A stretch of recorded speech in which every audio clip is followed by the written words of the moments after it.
'Cause you and all your false alarms, you've been breaking every inch of my heart. And though I never meant to cause you any harm, it's you and all your false alarms. You and all your false alarms. You and all your false alarms. That's your man Tim, man. He ain't really a singer. He's just joking around. This is my guy right here, man. How you doing, Tim? What's going on, Pat? How you making out, bro? I'm making out real good, man. I'm glad to get you on here. I'm trying to get you on here forever. Cool. Things were lit. But before I get into him, I'm gonna get into my segment, man. I think this is episode number 10. Like number 10, that's half of 20. Number 10, I'm honored. This is number 10. I couldn't be number 1, but number 10. You could have been number 1, but I went on my hiatus. Yeah. And I tend to be blessed. I don't really want to share my blessing because I don't want it to deplete. Hey. But you helped me get to that blessing. You prayed for me. When I was down, you offered me a job. You always looked out for me. Awesome. So tell everybody about yourself, man. Tell them who was Tim. Who was Tim Dobson? Oh wow, the whole Tim, man. The whole Tim. No, not with the half of Tim, like the comedian side, like because we want to get into the part where we used to travel with the JB Smooths and those guys. Oh my bad. I spilled the beans. My bad. Oh, you mean the funny side? Yeah, we want to get the funny side. Oh, like I leave my zipper down for my first drink. I stole that one. I stole a lot of things, man. We're going to get to the part where you want your watch back? We're going to get to the part when when you was going on the road. Like, what was it like going on the road with JB Smooth? But you know before they was. Yeah, man, that's way back in the day. No, we want to hear that. That's monumental. Yeah. You know what, though? I mean, that's just the old comedy circuit back in probably the early 2000s or late 90s even. So it was the Chitlin circuit. Like you run like yeah, man. It was the Chitlin circuit. Man, we do comedy. You ain't know if you gonna get paid or not. Oh, yeah. Man. I mean, hey, some of the shows I didn't get paid. Jokes wasn't funny either. Got a lot of fruit. You got thrown at you? Oh man. You got thrown at you. More insults. Hey man, that can kill your confidence too, you know what I mean? Yo, trust me, I know, man. How did you meet me? Oh man. Oh yeah, so you came to my office, man. You was talking about you was gonna do a comedy show and you wanted us to come out and support, and I was like, hey look, I had a lot of empathy, man. I said, hey, my brother gonna do the comedy show at somewhere on I think 20th Street. Was it the Helium? It was the Helium, right? It's Helium, yeah. So no, Helium is used for laughing gas. None of the people know that. Yeah. I heard some of the jokes. I needed the helium. I didn't need the jokes. Just give me the helium. I'm trying to laugh. So what made you come out? Because I know you seen me. I was going from door to door. I was going door to door. I had my face on it. Usually people you usually get like girls and other people pass a your fly with your face, but I was actually a face matching the picture. Hardworking. So what was that like? It's called grinding. Grinding. Yeah, it's called grinding. So what made you say like, I want to go check this young man out? Because I told you actually 3 days before the show. So what made you say I'm gonna take my beautiful wife? But she not here. Shout out to my favorite, one of my favorite ladies. Hey, wife, hey, Miss Christine Dobson. My man is talking about grinding. Mommy the other night when I was grinding. Like when you're adult, you're married for a long time, you start grinding, right? Man, I was grinding there, naked. I'm grinding, but my thing it's not getting solid. You know what I mean? I put my hand down there, it wasn't getting wet neither. I said, dang, baby. You couldn't think about nobody else either, could you? It's grinding. No, but back about nobody else either. But back to what I'm saying, what inspired you to give a brother like me a chance? Because I remember you said to me, you said this, you probably don't remember this, but you told me, you said, I'll come to your show, and if I like it, I'll grant you access to practice over. What's that? Oh, yeah. Remember, I don't remember that conversation, yeah. Yeah, absolutely. So elaborate on what you meant by that. Well, really what it meant was, that if I like you and I seen your tenacity, your dedication, and just that self-marketing thing, man, to go to a complete stranger, that shows a lot of attributes, a lot of character, actually, you know what I mean? And, you can look at it two ways. You also look at it like, They ain't got no budget, can't afford to do it. It's okay. But you know what? If you can't get somebody else to do it, you do it yourself. You know what I mean? If you got a dream and a vision, you gotta walk that walk, even if it's baby steps, to get where you gotta go. And sometimes, you might not get the fame and fortune. It might not work out. But because you've taken action, you meet people on the path, you know what I mean, that can impact your life. You know what I mean? And you would never meet, I've never met you if you never walked your path, if you never pursued your dream. We probably would have never met. Absolutely. And let's make this clear, I didn't even have to, I don't have a car. I don't have a car. What would I need to go into an insurance place for? That's right. You know what I'm saying? What would I need to go into insurance? Like usually when people go into places, it's usually because you're trying to get a service, trying to get something done. I walked to an insurance place. It was a lot of people. They had a lot of people in here at the time. You had a lot of workers. Yeah. So it was a level of humility that I had to go through to get to walk in there. Well, I appreciate that, man. He met me about 15 pounds ago. I left something. I walked too many paths. I gotta stay away from a restaurant. But I admire you giving me a chance to, because I see it. I see a lot of you and me. Well, I'm not gonna say I see a lot of myself in you in a lot of cases. Now, I don't want people to take that the wrong way. No, not the wrong way. I ain't put myself No. We ain't like that.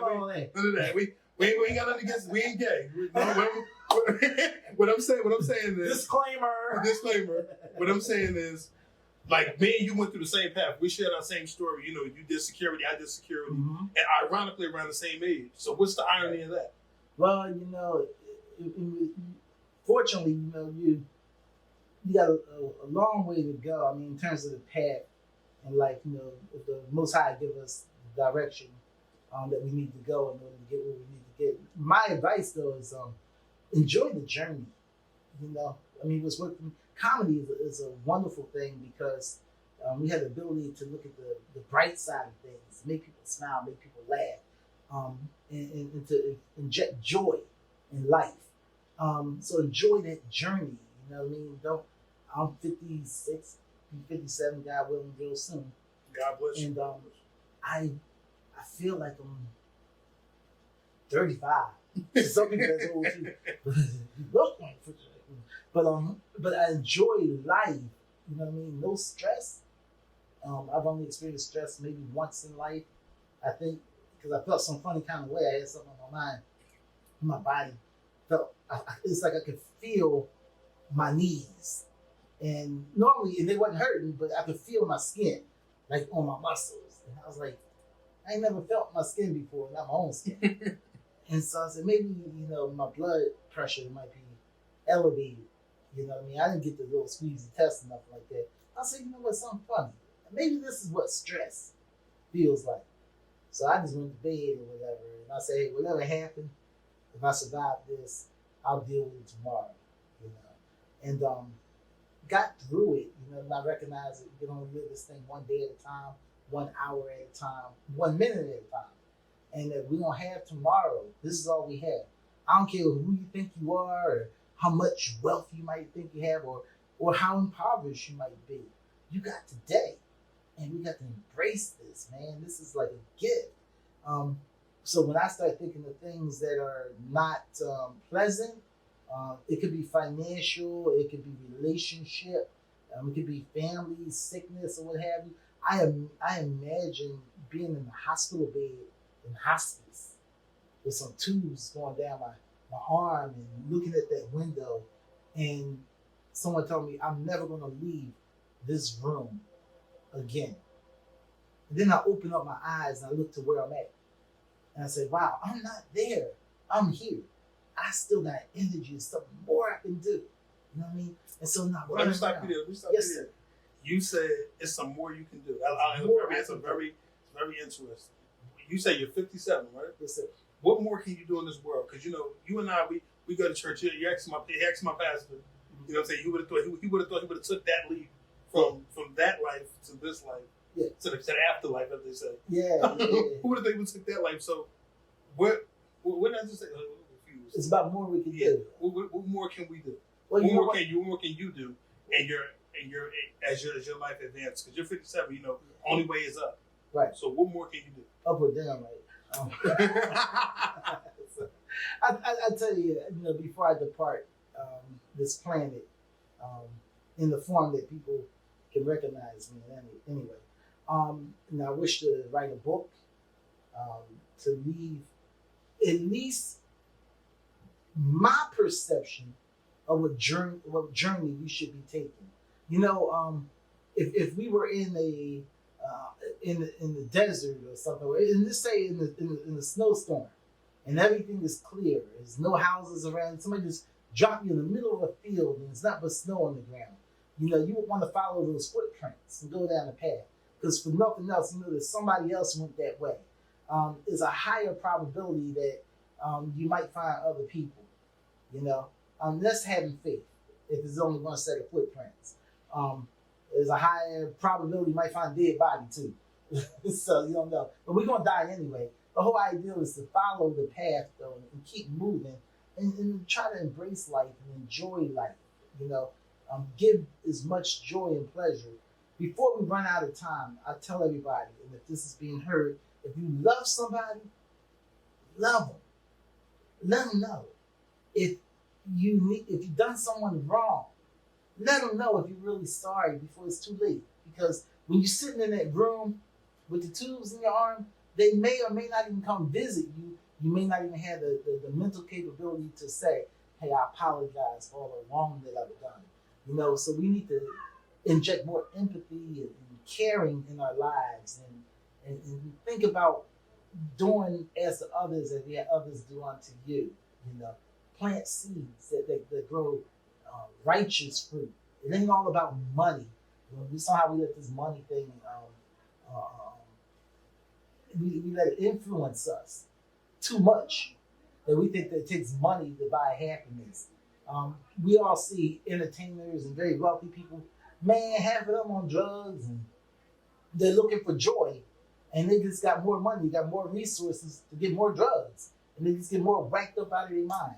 So let me stop you there. Me and you, we always talk about this. We're gonna share this with them.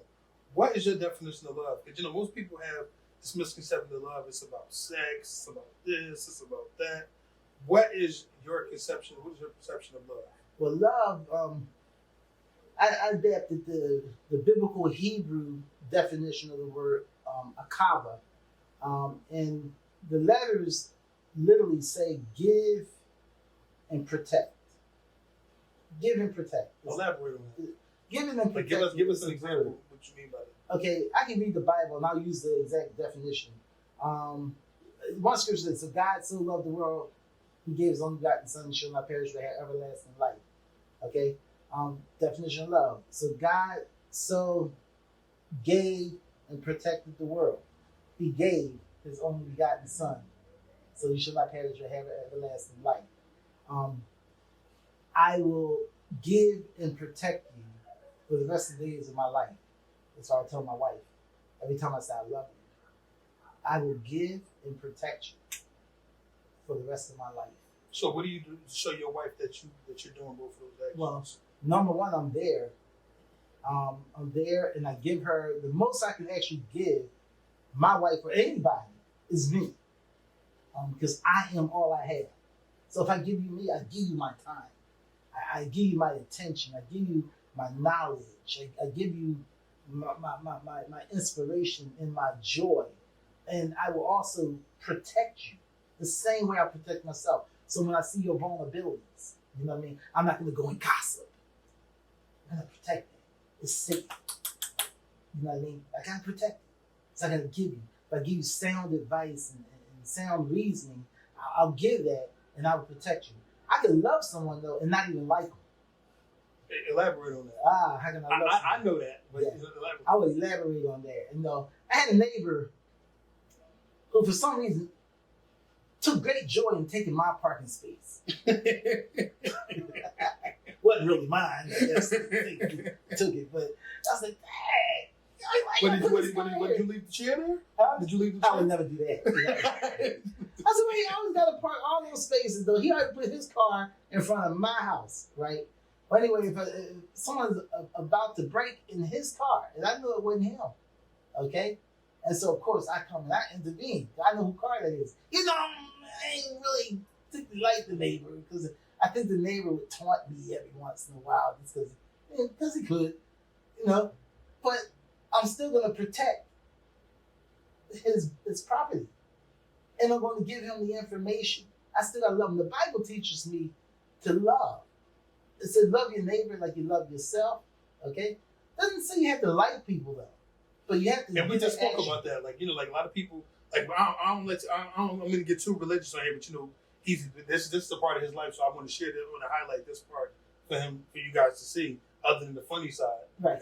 Because we spoke on the car earlier when we hung out, we spoke, and we said if more people took heed to the stuff that was being said in the books, like whether, i.e. the Ten Commandments, right?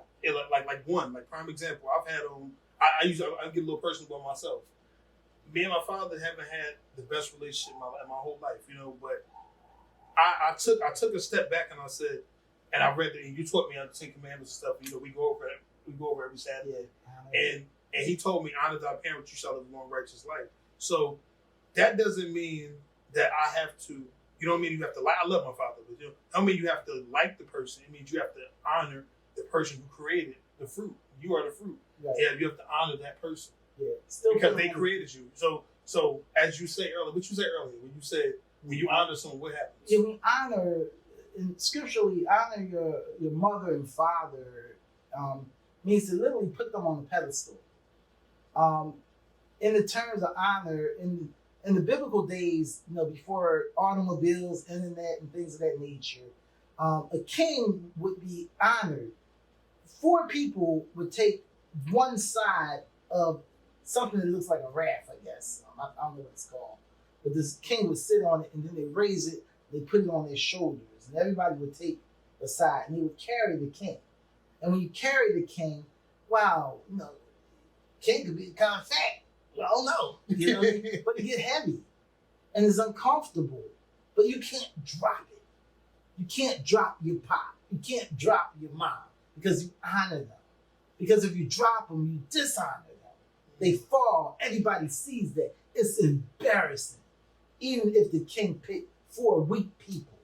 You know what I mean? So we strengthen ourselves up so we can honor our mother and father. You know what? In some people's eyes, they may look at my father and say my father wasn't a great father. My father was the father I had. Good relationship with my father because I made a good relationship with my father. My father didn't talk a whole lot. Okay, I talk a lot, so I would pick my times and talk a lot to my father. My parents, they weren't very affectionate to me. They probably were affectionate to each other. That's how I came out. But obviously, yeah, a couple other siblings too. but I ain't getting none of that. I want no incest. But they were. But so I became more affectionate toward my parents though. So it's weird, you know what I mean? I remember kissing my dad. He's deceased right now. But I would kiss him and feel the whiskers on his chin. You know what I'm saying? And maybe that's another reason why I'm not gay. No offense, disclaimer. But it was his love. It's a thing of love that we try to give what we want to receive. And so, we can't sit on the sidelines though. Love, giving and protect, that's an action word. That's something that requires movement. I heard people say, I love him from afar. I said, I can forgive, but I won't forget. I love you from a distance and everything. That's not love because if a person don't know you're giving and protecting them, then it's mute. What's the point? So let me ask. So you said movement. I like to play off words you guys. Right. So as far as movement, what are your paths? Like, what's your path? Like, what do you got going on? What do you got going on nowadays? Okay, right now what we're doing is I'm really disturbed by the violence that's going on in the city of Philadelphia and surrounding areas. Like that new Southwest situation? Yeah, the Southwest situation where there was a graduation and 9 people got shot in the graduation randomly, as far as I know. And so what we're going to do is on July the 7th, 2019, we're going to gather together at Grover's Park That's where the shooting happened. And we're gonna do a peace rally. Where's that exact? Say my audience. Where's that exact? So people. You know, I really don't know. It's in Southwest. Look at Grover's Avenue, and it's a park around 69th, 70th, 71st, somewhere around there. I could find it. But this is Grover's Avenue in Southwest Philadelphia, 1943 is the zip code, I believe. Mm-hmm. And you can look it up. But we didn't have a peace rally there where we plan on actually forming big brother organizations and big sister organizations to get the men out with the youth and actually establish long-term relationships and mentors. He slurs. Yeah, when I'm not drinking. And establish a mentorship, though. And we had to learn to trust one another, love one another, and take a chance and come out of our comfort zone and do something, different. If not, then our people will perish. I need to know, that someone loves me. And they say a people perish for lack of knowledge. You know what I mean? I want to know the love. I want to know that everybody, truth be told, I think 90%, 95% of the people that we meet in the world do not have ill intentions. Most people are trustworthy. Most people are honorable. Most people want the same thing that you want. Now, they say statistically, probably about 25-30% of us are on some kind of psychotropic medication. And it's a disconnect between what they really want and what they do. And so the medication and the drug epidemic is so rampant here that our hearts, our souls are not really correctly aligned with our body and our mind. So we want to get together and encourage one another so we can combat that, so we can really experience real joy in a sober mind. And so I want to gather together. I have this vision of, and I'll say it first because it's the first time you heard it, of starting an organization in the name Tribe 1000 came to mind. Tribe 1000. And tribe would be the tribes that we are. You would voluntarily join this tribe. Definition of tribe is more like a family. A village. Yeah, a village or family, right? But this will be a family that you join, and there are going to be prerequisites that you have to have before you can become part of a tribe, that people can aspire to become a member. One of the prerequisites is that you